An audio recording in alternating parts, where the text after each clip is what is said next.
As I've said, I want to share with you some of the metaphysics of the different elements of the Christmas story. And this morning we're going to take a look at Mary and Joseph.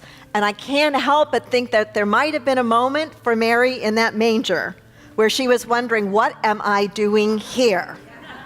What am I doing here? Hey, Joseph, how come you didn't make better arrangements and I'm in a manger? Maybe that's just a woman's thing, huh? Right?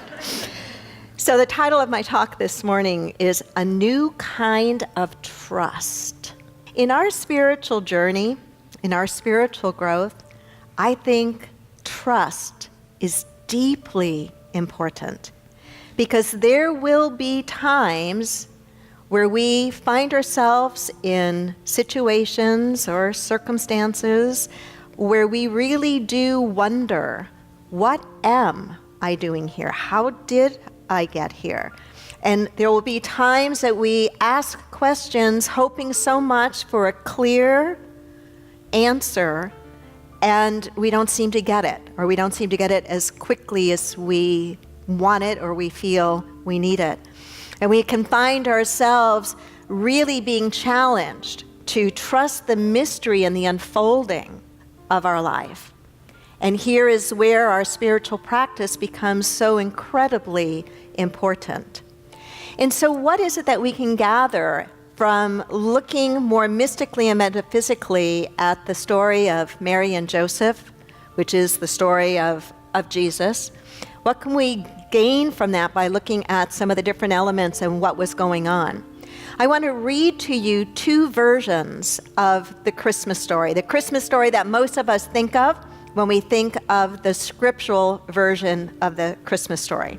I know you're aware that there are 4 Gospels in the New Testament, Matthew, Mark, Luke, and John, but you may not be aware that it is only in the Gospels of Matthew and Luke that we have the Christmas story that most of us think of when we think of the Christmas story, the manger and the shepherds and the wise men and all of that.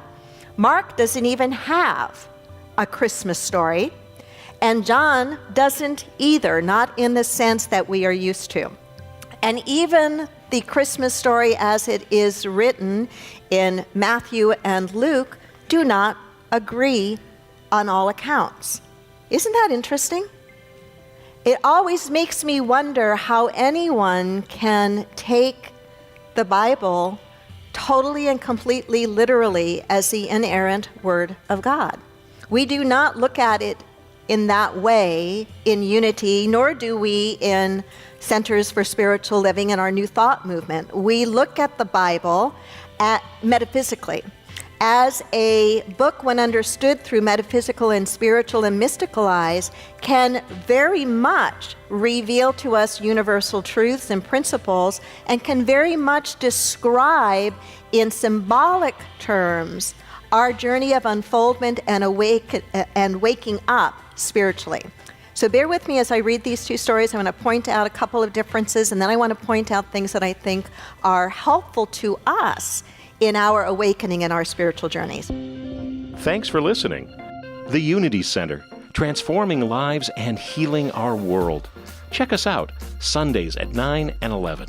Subscribe to our podcasts and download our free app for instant access to a wealth of spiritual teachings, services, and events.